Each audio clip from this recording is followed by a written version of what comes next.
In the scorched hills of Córdoba around 4 BC, a boy was born, Lucius Annaeus Seneca. His world was simple but charged with ambition. The streets were dry, the air thick with dust, and yet his father's voice filled their home with eloquence and dreams, far beyond their modest stone walls. Seneca's father was a rhetorician, a man who believed that words could rule empires. Their small house echoed with the crackle of scrolls and the rhythm of spoken thought. Each syllable, each argument became a spark that lit fires in the boy's curious mind. He was frail but fiercely alive. Asthma racked his lungs, leaving him pale and breathless. But those moments of weakness only sharpened his intellect. While other boys played in the sun, Seneca sat beneath olive trees, scribbling thoughts onto scraps of parchment, already grasping the weight of time and the urgency to leave something behind. He devoured Greek tragedies, Stoic philosophy, and Homeric epics. Every tale of virtue and ruin fed the fire within. He dreamed not of games or conquest, but of Rome, a city of marble and madness, where a voice like his might one day echo in the chambers of power and history. His father saw him not merely as a child, but as a vessel of ambition, a mind to be forged and unleashed upon the world. His mother Helvia added compassion to the fire, teaching balance, restraint, and the value of feeling deeply in a world ruled by force and pride. From this fusion, ambition and empathy, emerged a young philosopher, a boy who knew pain, who valued time, and who believed that thoughts could be weapons. The path to greatness was not paved with might, but with words sharpened and poised. He would not waste a single breath of his life. When Seneca finally stepped into Rome as a young man, the city didn't see a provincial dreamer. They saw a storm cloaked in calm, a voice so precise it could silence the forum. Senators leaned in, crowds gathered. This was not rhetoric, it was prophecy spoken through human lips. His speeches merged logic with soul. His words dissected men, revealing their flaws like a surgeon's blade. He didn't shout, he didn't rage. Yet emperors trembled. His essays on virtue, anger, mercy, and fate swept through Rome like wildfire torches of wisdom in an empire drowning in spectacle and sin. But the weight of Rome, like the weight of his illness, was never far. His health was fragile, every cough a reminder, and the city with its marble shine rotted beneath. Seneca rose, yes, but even as he stood tall, he sensed a collapse waiting behind every imperial curtain.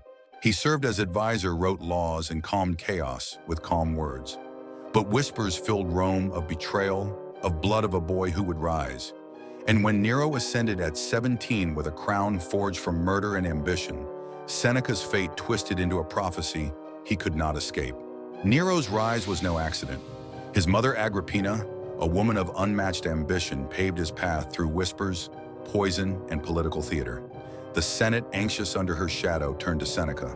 They believed only his wisdom could shape this wild-eyed boy into a ruler worthy of Rome's fragile hope. Seneca saw something in Nero, potential wrapped in danger. The boy was clever, charming, unpredictable. Guiding him would be like gripping fire, but Seneca stepped forward, believing philosophy could temper madness. He entered the palace not as a subject, but as a teacher, hopeful that wisdom could still shape the future. He taught Nero rhetoric, how to speak with purpose, how to command attention. He read him the Stoics, taught him self-restraint, showed him how power was earned by trust, not fear. Each lesson was a dance above flame's tightrope, walking between instruction and survival, between ambition and the moral path. For a brief moment it worked. Nero's early rule bore Seneca's fingerprints. His speeches echoed with poise. His reforms helped the poor.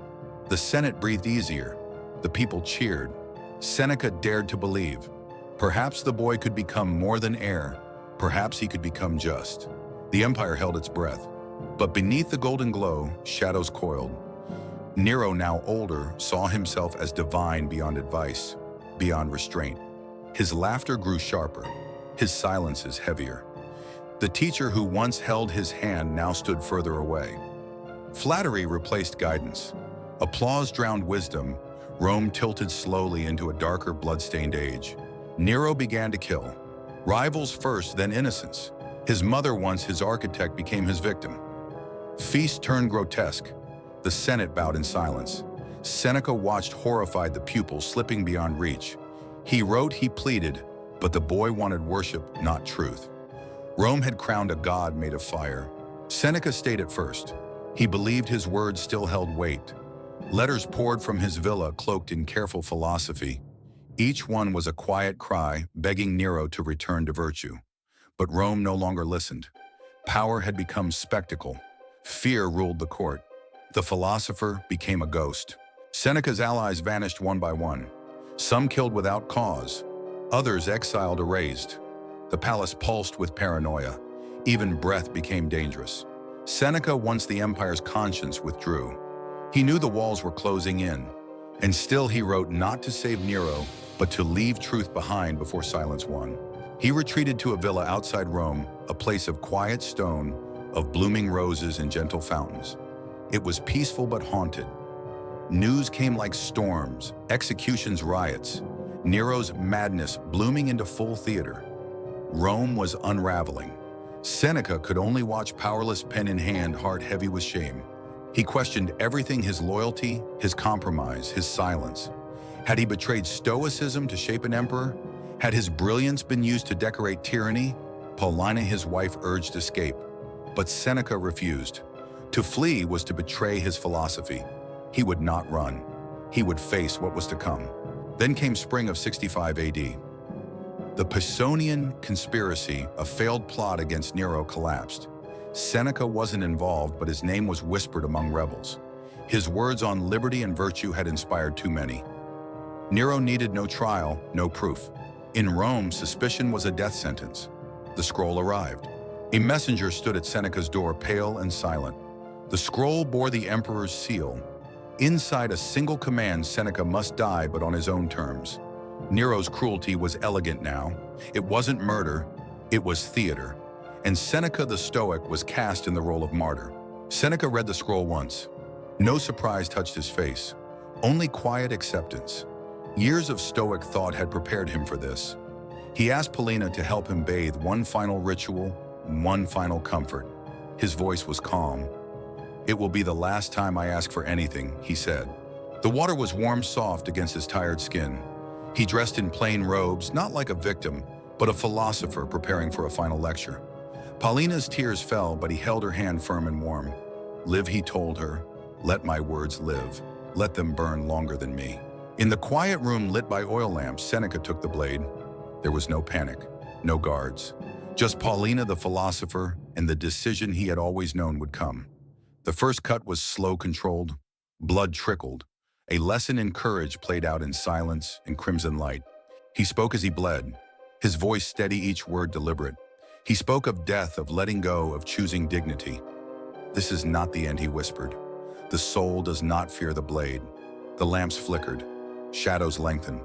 Paulina listened, hands shaking, her grief too deep for speech. No screams broke the silence. Only words measured eternal. He spoke of the form of his failures, of Nero's fall. He recounted his dreams for Rome, his hopes now lost. Blood spilled steadily, painting the floor. Yet his voice never trembled. It was a final act of defiance, lit by firelight. Seneca's breath grew shallow. He smiled faintly at Paulina. "I go to meet the truth," he said. "Not the emperor's, but mine." The air turned cold. Time stretched thin. He had lived for words. Now those words would carry him beyond the reach of tyranny. His death became his philosophy. Paulina tried to follow him. She begged to die too. She made her own cut. But guards intervened on Nero's order. She lived wounded, broken. Seneca's blood dried on her hands as she lay beside him, whispering his name. The emperor had demanded a performance. Seneca gave him a legacy instead. Outside, the villa was silent. Roses bloomed. The fountains still whispered. But inside, Rome's last voice of reason lay still. Lamps burned low. Paulina remained, cradling his hand. Across the empire, slaves carried scrolls in secret, his thoughts, his truth, ensuring Seneca would not vanish. His flame was just beginning to spread. In hushed alleys and shadowed corners, loyal followers passed his writings hand to hand. Treatises on virtue, courage, grief, and power traveled farther than his voice ever had. The empire that silenced him could not silence ideas. Rome's streets whispered, Seneca died with dignity. Nero, he would die with none. In Nero's palace, laughter echoed louder after Seneca's death, but the sound rang hollow, lost in the vast, empty halls. His mother's blood had stained the floors. Now his teacher's silence haunted the throne. Rome watched. Some mourned, some feared, and some began to dream of rebellion in his name. Seneca's death marked more than a man's passing. It signaled decay. Nero's madness swelled unchecked. He dressed as gods, raced chariots for cheers, demanded applause like a starving beast. Senators cowered, poets lied. The empire spun faster, its heart hollowing out. Seneca had tried to save it, but it chose spectacle. The fires came in 64 AD. Rome burned for days. Flames danced through marble streets, devouring temples, markets, homes. Nero played music as the city crumbled. He blamed Christians.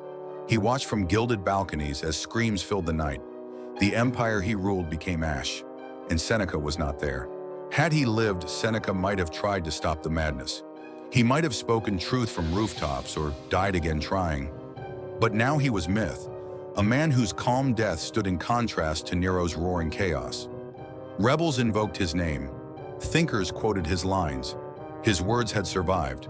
Paulina never remarried. She lived in quiet exile, carrying her husband's scrolls like relics.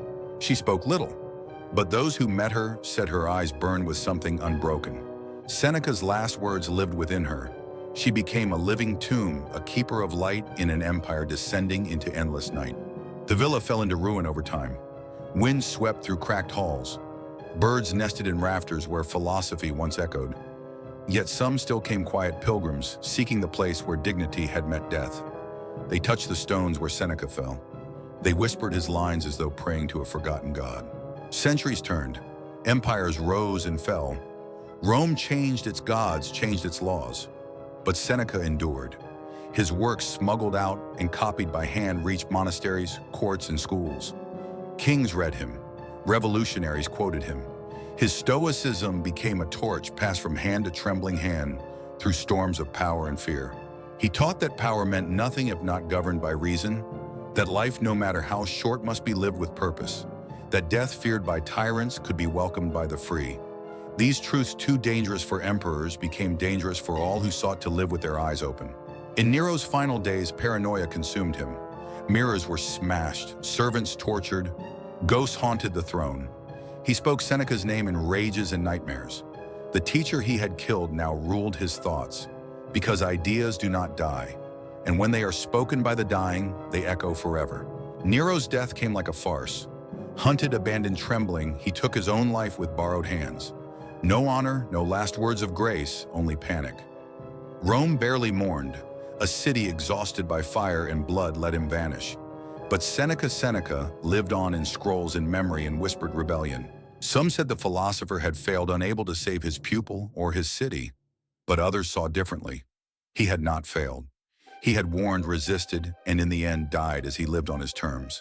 His silence spoke louder than Nero's fury. His blood became Rome's conscience. Seneca once wrote, "Life is long if you know how to use it." His life, though marked by illness and turmoil, was used fully. He walked with emperors and peasants, wrote for philosophers and soldiers. He dared to think clearly in a world drunk on spectacle. That too was defiance. The scrolls, hidden in walls and sacks of grain, crossed mountains and seas. In time, his words arrived in far lands long after Rome's gods crumbled. The Stoic voice that had once silenced the Forum now whispered to scholars in candlelight. A new empire formed, one of thought, not conquest. His essays taught the art of dying well, not with bitterness, but with clarity. His letters urged readers to accept fate, but resist cruelty. His dialogues revealed the traps of anger, the poison of wealth, the hollowness of fame. To read Seneca was to meet a man who had truly lived. Even those who hated his politics couldn't ignore his pen. He wasn't just a thinker. He was a dramatist of emotion, a sculptor of thought. His tragedies shook stages. His arguments shaped minds. And his death became the most eloquent line he ever delivered, unsparing, unforgettable, wrapped in silence and blood. Philosophy had always been a preparation for death. For Seneca, it wasn't theory, it was life's final act. In his death, he proved what he preached, that virtue is not a crown, but a burden. That truth may not save the body, but it might just save the soul. Paulina outlived him by years. She never returned to politics, never entered court. But she hosted small circles of scholars where Seneca's words were read aloud. Her presence gave those rooms gravity. Every pause, every sigh, every line spoken under lamplight was a spark from the fire he left behind. When Rome rebuilt after Nero, it claimed to seek wisdom again. Statues were raised, temples rededicated. But some knew true rebuilding started in thought, not stone. Seneca's name was etched not on monuments, but on minds. His was not the legacy of conquest, but of conscience, heavy and convenient, but eternal. Thus ends the first half of the tale, not with triumph, not with despair, but with fire that refuses to die. Seneca's story is not just a Roman one. It belongs to all who stand before power and choose truth. In every age, his voice returns measured, steady, and impossibly brave. Seneca's early years in Córdoba had shaped the man who would challenge Rome. Though weak in body, his mind was forged in fire, his breath shallow, his resolve deep. The olive trees under which he studied bore silent witness to the birth of a philosopher who would outlast emperors. The dusty streets of Spain seemed worlds away from Rome's marble and blood. Yet young Seneca never forgot his roots. His thoughts stretched far beyond hills and olive groves to the heart of an empire fraught with splendor and decay, where power was wielded as easily as a sword. His family's modest home overflowed with scrolls and speeches, a crucible where intellect and ambition intertwined. His father's relentless drive pushed him toward greatness. His mother's compassion taught him mercy. These lessons would become the foundation of a philosophy balancing strength and kindness in a world that demanded ruthlessness. Seneca's rise in Rome was meteoric, his words like blades cutting through hypocrisy and folly. He was both admired and feared, a man who could make emperors tremble with a sentence. His mastery of Stoicism offered hope, a beacon in a city consumed by excess and treachery. But Rome was a city on the brink. The weight of power was crushing, and Seneca's health fragile. Each cough reminded him of mortality, each shadow of intrigue warned of ruin. Even as he shaped laws and guided rulers, he sensed the empire's collapse, a slow decay hidden beneath marble facades. When Nero ascended, a boy crowned by ambition and his mother's machinations, Seneca's fate entwined with his. As mentor and advisor, he saw a chance to guide a volatile youth toward wisdom, to temper fire with reason, and perhaps save Rome from its own darkness. Nero was a paradox, brilliant and dangerous, joyous and cruel. Seneca taught him rhetoric, philosophy, and restraint, walking a precarious path between hope and despair. For a time, the young emperor mirrored his teacher's virtues, promising a golden age. But shadows lurked beneath the palace's gilded halls. Slowly, Nero's divine ambitions grew unchecked. His laughter darkened, his silences deepened. The empire's throne became a stage for madness, cruelty, replacing counsel. Seneca's lessons faded as sycophants whispered poison, and the ruler's heart hardened against mercy and truth. Seneca fought to hold reason's flame.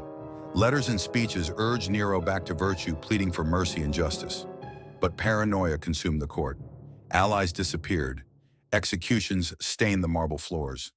The philosopher, once a voice of clarity, became a ghost in a world he no longer recognized. Retreating to his villa, Seneca sought refuge in study and writing. His sanctuary was a fragile bubble amid chaos. He poured his soul into treatises on anger, grief, and death, each word a testament to a man who had witnessed Rome's rise and fall, yet clung to hope. News from Rome darkened his sanctuary, riots, betrayals, Nero's madness deepening. The emperor, obsessed with divinity, performed as poet and charioteer, demanding endless applause. His mother's murder stained the city and Seneca's conscience. Though silent, the philosopher bore the weight of guilt, his heart heavy with the empire's decay. Seneca questioned his choices. Had ambition blinded him? Had serving Nero betrayed Stoicism's pure ideals? His wife Paulina urged escape to Greece or Spain, but he refused. To run was to deny his teachings, to yield to fear. Instead, he chose to face the inevitable with steadfast resolve. In 65 AD, a sealed scroll arrived, Nero's decree. The Pisonian conspiracy had failed. Seneca's name was implicated.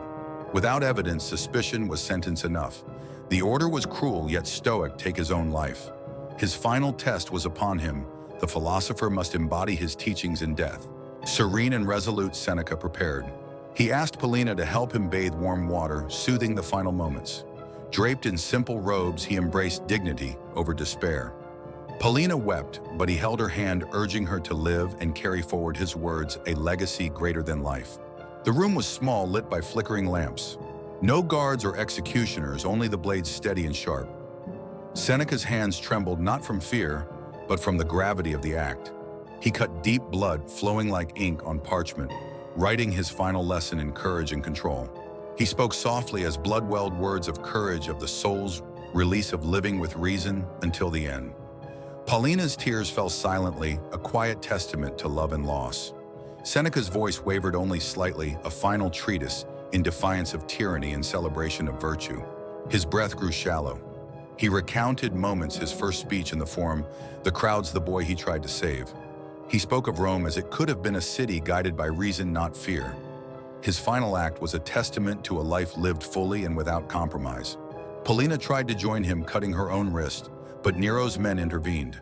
She survived, burdened with grief and blood-stained hands. Seneca's death was intimate, a Stoic ritual, rather than chaos, a quiet resistance against a world drowning in madness and cruelty. The villa fell silent. Paulina cradled Seneca's lifeless hand as lamps dimmed. Outside, life marched on, unaware a giant had fallen. Yet loyal slaves smuggled his scrolls to safety, his philosophy, his voice passing from hand to hand, sparking rebellion, hope, and the dream of a better Rome. Nero laughed louder in the days after, but the laughter was hollow, the palace colder. His reign spiraled into chaos. Paranoia consumed him. Fires ravaged Rome. His mother's blood and his teacher's death stained his hands. Seneca's legacy outlived empire, an emperor aflame in the darkness of history. Here are chapters 71 and 80, each 50 words, continuing Seneca's lasting impact and the empire's decline. Seneca's writings endured hidden in shadows, passed secretly through generations. His thoughts on virtue, death, and reason became beacons to those seeking truth in dark times. His life, a tragic tale of courage and compromise, transformed into legend. The empire crumbled, but his voice remained a steady flame against the night. The Stoic ideals he championed inspired thinkers and rebels. Monarchs debated his words, philosophers taught his lessons. Across centuries, Seneca's voice guided those who dared question power, who sought freedom beyond tyranny. His death was not an end, but the birth of an enduring philosophy, a mirror for every age's conscience. Though Rome rebuilt, the empire's soul had been fractured. Statues rose, temples glowed, but true strength lay in ideas, not stone. Seneca's legacy became the foundation for a new kind of empire, one of thought, ethics, and inner mastery. His philosophy transcended politics, whispering timeless truths to all who would listen. Paulina lived quietly, dedicating herself to preserving Seneca's memory. Hosting scholars, nurturing students, she kept his teachings alive. Her gentle presence in a broken world became a symbol of hope. Though powerless to change empire's course, she ensured the philosopher's flame burned in hearts far beyond Rome's fading glory. Seneca's philosophy taught that death was a beginning, not an end. That true power lies in mastering oneself, not others. That virtue, however costly, is a treasure no empire can steal. His life and death became a lesson etched in history, an invitation to live fully, bravely, and with honor. The fires of Nero's reign consumed much, but not Seneca's words. They traveled beyond borders and centuries. Kings, scholars, and revolutionaries turned to his essays, letters, and tragedies for guidance. His influence seeped into the veins of Western thought, laying the groundwork for centuries of ethical inquiry and courage. Seneca's art was not just in philosophy, but in emotion. His tragedies revealed the depths of human suffering and resilience. His letters balanced logic with compassion. Through mastery of words, he transformed pain into wisdom, despair into strength. His death was a final masterpiece, an act of control in a world unraveling. In the centuries that followed, Stoicism became a refuge for those facing oppression and uncertainty. Seneca's teachings provided a path through fear, loss, and injustice. His life a reminder that even amidst chaos, reason and virtue can endure. The flame he kindled would light the way for countless souls. Seneca did not die in silence. His final moments echoed across time, an embodiment of the philosophy he lived by. A defiance of cruelty, a statement that even in death one can choose dignity. His voice, once silenced by an emperor, became immortal, inspiring those who seek truth beyond power. In the end, Seneca's legacy was a flame no tyrant could extinguish. His writings became a sanctuary, his courage a challenge. From Córdoba to Rome, from villa to empire, his story was not just about a man, but about the power of ideas to outlast empires and to ignite the human spirit. Seneca's journey began in a sunlit Spanish hill and ended in a shadowed Roman villa, but his ideas spanned centuries. Though frail, his mind was unbreakable. He showed the world that strength was not in muscle, but in reason. His legacy became a beacon for all who seek wisdom. The empire that swallowed him also preserved him. Seneca's scrolls traveled secret paths, crossing mountains and seas, inspiring distant thinkers. His life was a paradox, a man who wielded words to shape kings, yet died under imperial decree. His death marked both an end and a beginning. Stoicism, once whispered in Roman forms, blossomed into a guiding philosophy for many. Seneca's teachings urged acceptance, courage, and self-mastery. His life was a testament to the power of thought over circumstance, proving that the soul's freedom is a refuge no emperor can imprison. Paulina's sorrow was the quiet echo of Seneca's last act. Though broken by grief, she became the guardian of his words. Through her, the philosopher's voice reached beyond death's silence, carried in the hearts of those who dared to resist fear and live by reason. Seneca's writings delved deep into human nature, the dangers of anger, the fleeting nature of fame, the solace in virtue. His tragedies dramatized suffering with nuance and empathy. His philosophy was not cold or distant, but alive with emotion, a mirror for anyone facing life's darkest trials. Though Rome's power faded, Seneca's influence grew. Kings debated his lessons, scholars revered his words. He became a pillar of Western thought, his Stoic flame, lighting the path for centuries. His life proved that integrity, even under tyranny, could inspire generations yet unborn. His final moments were not of defeat, but of mastery. Seneca chose death on his terms, embodying the Stoic ideal of control over self. His calm acceptance challenged the cruelty of his age and taught that dignity is a rebellion stronger than any sword.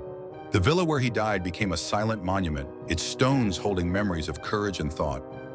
Pilgrims sought the place, honoring the man who chose philosophy over power, truth over survival. His legacy was not built of marble, but of ideas that no empire could destroy. Seneca's story is timeless, a warning and a guide. It reminds us that even in darkness, reason and virtue can persist.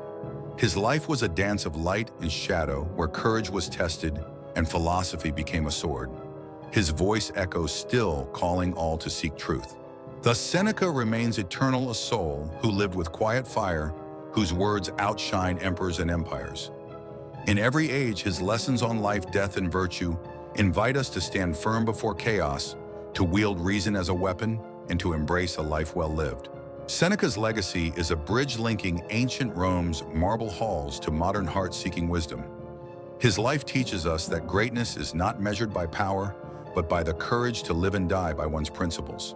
His words are embers that kindle courage across time and space. He was a teacher, a philosopher, a man bound by frailty, yet unyielding in spirit. Seneca's death was both an end and a testament, a final lecture on Stoicism that transcended centuries, inspiring countless souls to find freedom and reason and dignity in the face of tyranny. The empire he sought to save fell into ruin, but his ideas built a foundation for resilience. Seneca's writings became sanctuary and sword for those oppressed. His teachings whisper in libraries, classrooms, and minds, reminding us that true power lies within, accessible to all who choose virtue over fear. Though the world changed, Seneca's philosophy remained a constant. It beckons us to face life's brevity with courage, to master anger and grief, to seek virtue above all. His life is a mirror reflecting both the frailty and strength of the human condition, timeless and profound. In a world ruled by spectacle and cruelty, Seneca's calm voice endures. His final act was not submission, but defiance, a man choosing how to meet death, shaping his legacy with dignity. His words still challenge us to live thoughtfully, bravely, and with an unshakable commitment to truth. Seneca's story is not just history, it is a call to speak truth even when silenced, to live with integrity amid chaos, to understand that philosophy is not abstraction, but life's greatest tool. His flame, kindled in a small Spanish town, still lights the path for seekers of wisdom. The philosopher who faced emperors, illness, and death reminds us that life's value is measured in how we bear its trials. Seneca's legacy teaches that suffering need not break us, that wisdom and courage can carve meaning from chaos and darkness, inspiring generations yet to come. His death was a ritual of control and peace, a final act embodying the ideals he preached. The blood that stained the villa's floor was not a symbol of defeat, but of victory, victory of reason, dignity, and the immortal power of the human spirit over tyranny. Seneca's writings continue to ignite minds and hearts, letters on anger, grief, death, and virtue, offering solace and guidance. His life was a testament to living fully, thinking deeply, and dying with honor. His voice, once muted by an emperor's command, now speaks louder than ever. In the flicker of ancient lamps, in the blood that traced the stone, Seneca's legacy was sealed. He became eternal, a flame no emperor could extinguish. His story reminds us that one voice, steadfast and true, can echo across time, inspiring courage, wisdom, and hope in every age.